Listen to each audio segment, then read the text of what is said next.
नमस्कार, आप देख रहे हैं जेजेएन न्यूज और मैं हूं आपके साथ अनुराधा छिब्बर।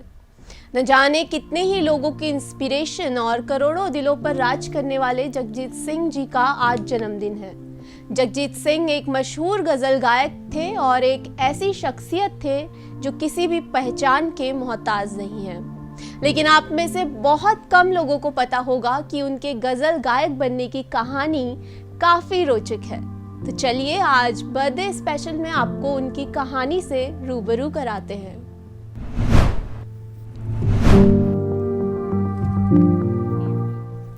जगजीत सिंह का असली नाम जगमोहन सिंह धीमान था। उनका जन्म 8 फरवरी 1941 को राजस्थान के श्रीगंगानगर में हुआ था। उनके पिता की ख्वाहिश थी कि उनका बेटा सिविल सर्विसेज में जाए, पर जगजीत सिंह को तो गायक बनना था। ये उन दिनों की बात है जब जगजीत डीएवी कॉलेज जालंधर में पढ़ते थे। शास्त्रीय संगीत प्रतियोगिता में एक लड़का हमेशा पहला नंबर आता था। वो लड़का था पुरुषोत्तम जोशी। जगजीत को दूसरे स्थान से ही संतोष करना पड़ता था, इसलिए उन्होंने सुगम संगीत में रुचि लेनी शुरू कर दी।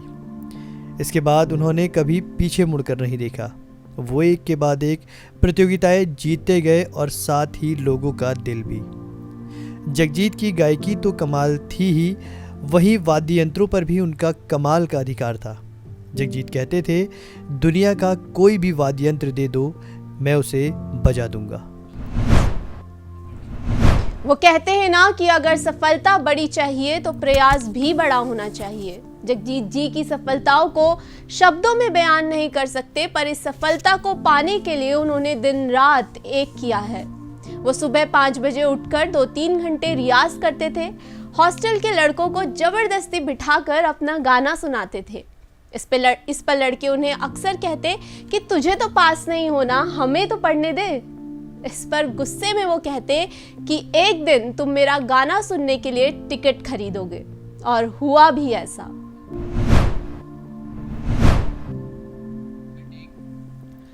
उन्नीस में जगजीत मुंबई आ गए और यहाँ से उनके संघर्ष का दौर शुरू हुआ। वो पेइंग गेस्ट के तौर पर रहा करते थे और विज्ञापनों के लिए जिंगल गाकर या शादी समारोह वगैरह में गाकर रोजी रोटी का जुगाड़ करते थे। तब किसे पता था कि एक दिन यही जगजीत सिंह अपनी गज़लों से जग को जीत लेगा और गज़ल की दुनिया के बेताज बादशाह बन जाएगा। जगजीत सिंह को सन 2003 में भारत सरकार द्वारा कला के क्षेत्र में पद्म भूषण से भी सम्मानित किया गया।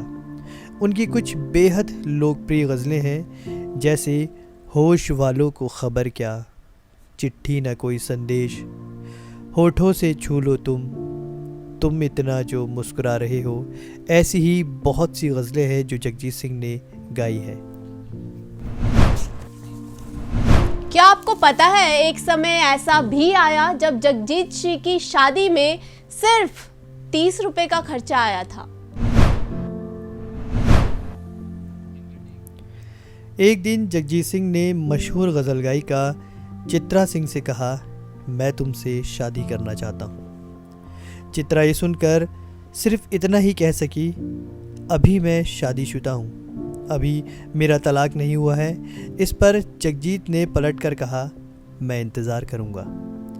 1970 में चित्रा जी पहले पति देबू ने दूसरी शादी कर ली।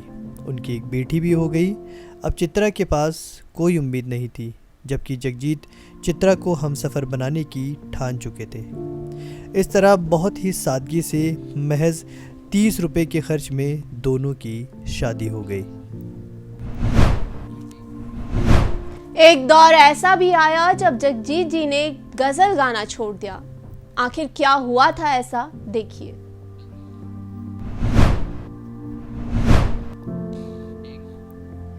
उन्नीस सौ 1990 में एक ट्रेजेडी ने जगजीत और चित्रा दोनों को एकदम खामोश कर दिया।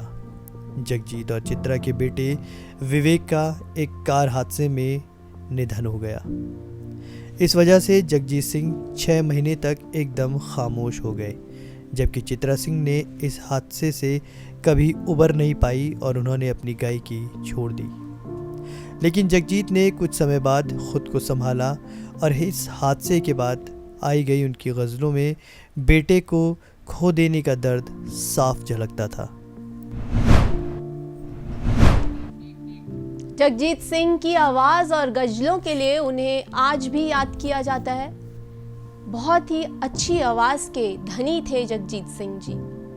यहाँ तक कि आज के युवा भी जगजीत जी की गज़लों के दीवाने हैं। गज़ल के इस बेताज बादशाह ने 10 अक्टूबर 2011 को दुनिया को अलविदा कह दिया, लेकिन आज भी उनकी गज़लों को सुनकर ऐसा लगता है मानो वो हमारे पास ही हो। अभी के लिए इस खास रिपोर्ट में बस इतना ही। आप बने रहिए JJN न्यूज़ के साथ। नमस्कार।